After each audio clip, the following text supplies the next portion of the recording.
За өдрийн мэнд өнөөдөр хаасайгу үнгүү ургадаг халгаан гайхалтай ач тусыг ярьцгаая. Халгаан цайг бол тогтмол уухад мэдрэлийн ядаргаа тайлагдаж стрессийг сармжуулдаг. Хоёрдугаар хоолны хэмжээнээс хамааран хатааж номтгалсан халгааг цайны халбаар хэрэглэхэд шээс хөөдөг.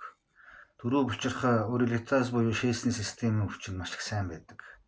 Гуравдугаарт хүний бие идэх бодисын солилцооны шаардлагагүй бүтээгдэхүүнийг зайлуулж биеийн шингэний урсгалыг сайжруулдаг.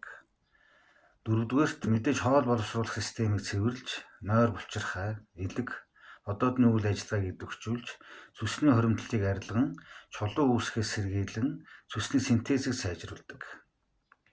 За тавдугаарт хавдраас сэргийлэх эсвэл хавдрын эсийн өсөлтийг саармжуулдаг. 6-дугаар цусан дах сахар цусны даралтыг бууруулдаг. Учир нь халгай гематопетик нөлөөтэй ургамал бөгөөд цусны улаан эсийн нийлэгжилтийг сайжруулдаг тул цус багталттай тустай байдаг байх нэ.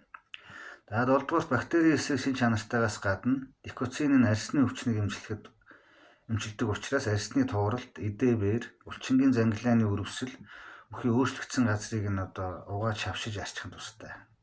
Үүнийг яах вэ? Шээс чанж уцалгаж компресс тавьдаг шиг мөн тэгж арсан дээрээ шавж бигнэж болно. За 8-дугаарт ус уналт хаг сиборийн үсгүүд халгааг бол маш сайн байдаг. Тийм ч учраас халгааны шампунь энэ төр гээд эртнээс гардаг тий. За 9-дугаарт өөх тосны солилцоог хэвийн болгоно. Холестерины хэмжээг бууруулна. 10-дугаарт хорт бодисыг бүрэн зайлуулна. 11-дугаарт цус алдалтыг зогсоодог. 12-дугаарт гэмтсэн эд эхийг нөхөн сэргээдэг. Эд эсийг нөхөн сэргээдэг байх нэ. За халгаа яагаад ийм гайхамшигтай? Найрлагт нь юу байна вэ гэхээр магний, фосфор, кальций, хөхөр, төмөр, калий, йод, цахиур, А витамин, К витамин, B2 витамин.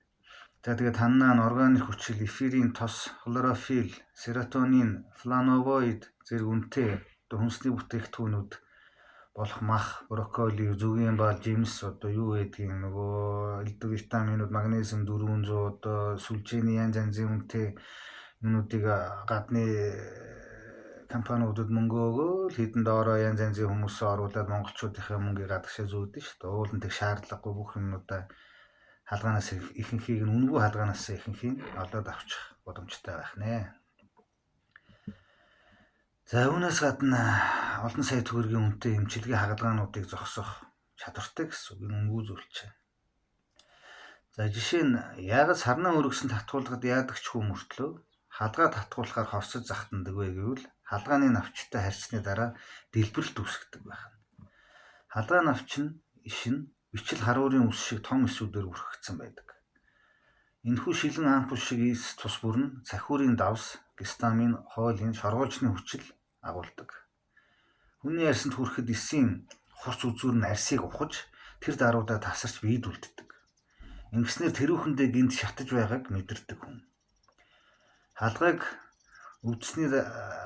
татгуулж үзсний дараа арсан дээр улаан хавцсан толбог гарч ирдэг. Бараг тэр даруйд хүчтэй захтнах тухайн хэсгийн орон нутгийн температур нь нэмэгддэг тий. Тэгээ учир нь болохоор тухайн дэсэд дэлбэрдэг ампулууд нь тэр өргөсөнд нь байдаг байх нэ. За мэдээж халгаагаа бид нар хөдөө хээр цэвэрхэн газраас түүж сайн угааж хатааж хэрэглэнэ. Болж өгвөл 2 сөөмөс өндөр урт ургаагүй байгаа дээр нь одоо л түүл сайн шүү. За яг намар хизээш таарсан түүж болно. Гэхдээ энэ юу гэсэн үг вэ гэхээр хөгшөө өнний мах идэх хурганы мах хоёрын ялгаатай адилхан зүйл байхгүй юу? За дашрамт хэлэхэд цахилдгийг цэцгийг бас одоо л түүх хэрэгтэй. Амандаа шүлсээр хоолоон дээрээ цөөн минут зажлаад байлгаж явах хэрэгтэй. Бүх төрлийн хоолооны өвчин, ангийн, үе мөчийн өвчин бол танаас зүгээр өөрсдөө айгаал зүхтаана. Тийм хүмүүс бол үнгүй цахилдгаа аваад ажилччихъя. Дахиад үнтэй баахан амгсуулийн бенцлийн дээрүүд ярьдаг шиг эдний ч орон цахилд бүгдийг нам дараад өгч. За халгааг хатаахта халгаа цагаан уул цэцгийг үүсгэхгүйч бас их удаан хатдаг ургам шүү. Би өөрөө бас хэрэгэлдэг хоол хүнсэндээ Хатаагаар нутаглаа жижиг цайны халбаар тохируулаа шүл мүлэндээ хийгээл хэрэгжилдэг. За ингээд цагаан уул цэцгийг одоо дэр хийхэр чинь хатдгүй учраас баг 2 жилдээ ингээд даачдээ шүү дээ. Тэгээ толгой тарих нь өвддөг, шүзүү остой хондроостой чилдэг барьдаг хүмүүс маш сайн тэр чинь. Ингээд хийхдээ дэр нь ингээд сайхан байж лээд. Нөгөө үнэтэй цайтай шар буурцагны дэр мэргээл ихтлгүүрд олон жилийн өмнө зардаг шиг аваад тэрнээсээ ч илүү ашигтай үр дүнтэй. За тэрэн шиг халгаагаа бүрэн сайн хатааж ээж нутаглаарай. За ингээд хэдүүлээ халгаагаа хэрэг байнга тогтмол хэрэгэлдэг болоод цусаа цэвэрлж гисэн оюун санаа тунгалаг байхад одоо өөр алин болго ямар өвчнөөс одоо айж амьдрах вэ? Тэг ингээд мөнгө төгрөг зарахгүйгээр нэг зовлон болохгүйгээр эрүүл байх бас нэг аргыг хэлж өглөө. За хүндэтгсэн Дон Рожер